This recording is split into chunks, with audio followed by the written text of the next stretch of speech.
Okay, this is the third, I guess, response video in this series of videos. It's hard to define this subject. I mean, it started off with basically the foundation was that, you know, there's a corruption in all philosophy, essentially. That this presumption that life is a good.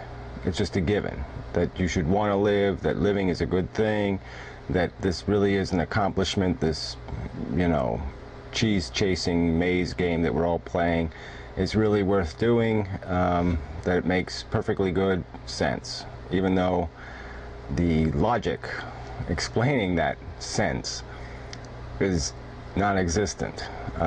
It's never, as I've never read it, I've never seen it, I've never heard the intellectual argument. All there is a religious argument.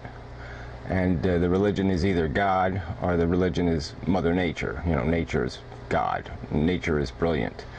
And I would argue nature is just crude, stupid fucking forces. It's quite obvious how stupid it is. And so then it's all how we perceive our own brains, our own psychology. The thing that drives us is the other component of this. And yeah, you know, I'm responding to Red Wine basically.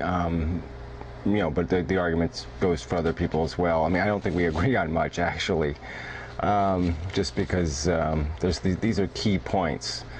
My contention is that most of our psychology, most of our conditioning is corrupt. The logic is disgustingly flawed.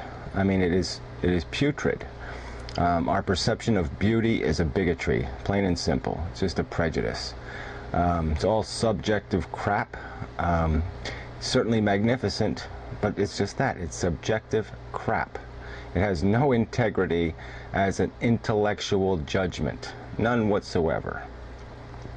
And then, you know, I mean, taking that a step further, I mean, it gets compounded by the fact that we are team animals. We are motivated, you know, family, race, nationalism. I mean, all the isms. You can go right down the list of all the isms, and these are all compelling factors in our psychology. We are besieged by these bigotries and these prejudices of conditioning, and it is only a small part of our brain that is capable of controlling that, our intellect, our capacity to reason.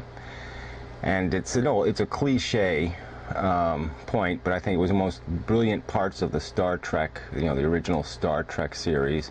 The most brilliant part of that whole series was this creation of this Mr. Spock character, the idea of this rational human being that would be governed by logic and not emotion, and not that I don't see any point in living without emotion. Don't get me wrong. I mean, obviously life would be really stupid if we went just on pure logic, because then there's nothing. I mean, I'm not saying I wouldn't mind having a neutral emotional disposition. I mean, if that would be possible, because perhaps that would make you very productive in all these things. But I mean, yeah, there's just this staleness to it, this, you know, rice cake, unflavored, bullshitty quality to that, where you say, well, I'll just pass. You know, what the hell? Why even bother playing the game at all then? So, I mean, we obviously need some of these passions to make this at all purposeful. And even if we can find or contrive ourselves a purpose, I mean, we certainly need to have something to compel us and to drive us and to motivate us through that purpose. So we obviously have to use emotion to do that. But the Mr. Spock character is a valid representation of humanity. It's a valid goal. It's a valid objective to be as rational and objective as possible, not in our personal interactions. I mean, certainly we don't have to objectively, we don't have to impose upon ourselves the expectation that we're going to objectively love, because that's not going to happen. We're going to be compelled by beauty. We're going to be compelled by the physical senses. These things aren't something we can extract from ourselves tomorrow. But in our perception, in our interaction with the rest of the world, we must be as logical as possible.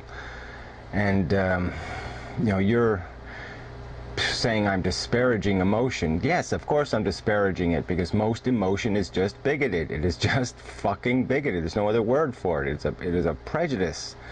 It's a preference or a prejudice. Those are the same word, really. It's just the other side to the same coin. But it's not based on anything rational. And so it's bullshit. It shouldn't be deciding policy. It shouldn't be deciding our behavior with the rest of the world. And then you sort of make this argument that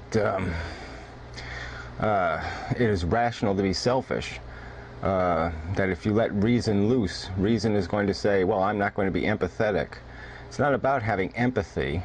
It's about the rational equation. The rational equation isn't that you don't stomp on somebody's face because it's not your face. The rational equation is you don't stomp on somebody's face because you understand that that somebody is equal to you. That to stomp on their face is the same as to stomp on your own goddamn face. That's what reason teaches you. Mr. Spock didn't go running around stepping on people's faces. You don't need to feel empathy to understand your obligation to things that feel. It really isn't complicated. You know, as a feeling organism, that feeling bad is unpleasant, that it's hurtful, that it's painful, that it's ugly, that it's horrible. And so, of course, you don't need to emotionally understand that. You can see it in other things and say, oh, there, something else is having that same experience. I will go help it. I mean, it's not fucking complicated. And if you understand your obligations as an equal, or even if something's only half of what you are, it's still half, you know, of something. And so you still have an obligation to those halves, those creatures that may not have your intelligence, but they still have that capacity to feel, that capacity to be tormented, that capacity to suffer. And you understand what that suffering is, and you understand that it is a negative to be prevented or to be eliminated. It is not something to be created. That's logic. I think it's fucking infantile logic, actually, but it's fucking logic, and it's logic that just, you know, I don't understand why I'm having to make the argument. It is not, selfishness is not rational. That is emotion. Selfish is emotion. That is not reason. Reason does not tell you to be selfish. So anyway, sorry, I don't want to get animated about it, but, you know, that part of what you were saying is just completely opposite to anything I believe in, and completely opposite to anything I'm trying to get other people to understand. Because we have to we can accept our corruption. You know, I'm not saying that people have to be uncorrupt. I'm just saying accept that it's inside of you, because that's the first step to being able to at least control it. That's the first step to being able to say, oh, okay, yeah, well, I just, you know, the towel head thing, I gotta let go of that. The, you know, N-word, yeah, I gotta let go of that. I gotta let go of the bullshit that controls me. You know, the emotional nonsense. I intellectually can understand that the people I love are not objectively any more valuable than the people over there that somebody else loves. That my love has not been bestowed by some objective standard. And I can still, you know, be compelled by my love, but it is not, should not be a controlling factor in deciding. If I'm going to be deciding national policy, I cannot allow my love to influence that policy, just as I can't allow my hate to do it, or any other part of my subjective self, because it is corrupt. It is not fair, rational judgment.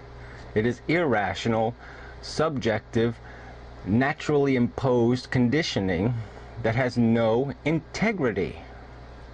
Okay, so let's see where else I gotta go. Like I said, the empathy thing was important for me. Like I said, I want people to have empathy. You can recondition yourself. You can acquire empathy through reason.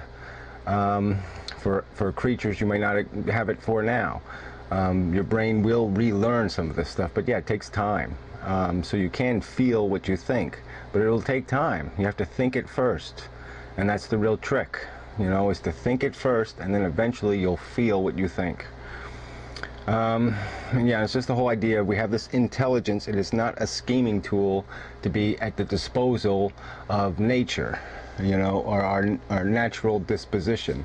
That's a waste of our intelligence. Our intelligence has to be applied to goal making, not scheming to fulfill our needs. That's bullshit. That is not rational. That is not where rationalism, you know, if you want a new word for atheism, that is not where I want it to take people. That's the wrong conclusion. That is bullshit. That is not intelligent. It's not rational. It's not reasonable. Nature is not the guide. It really isn't. It has no intellectual integrity. You know, running out of time. Yeah, so anyway, you know, emotions are bigoted. Just accept it and then try to use your brain.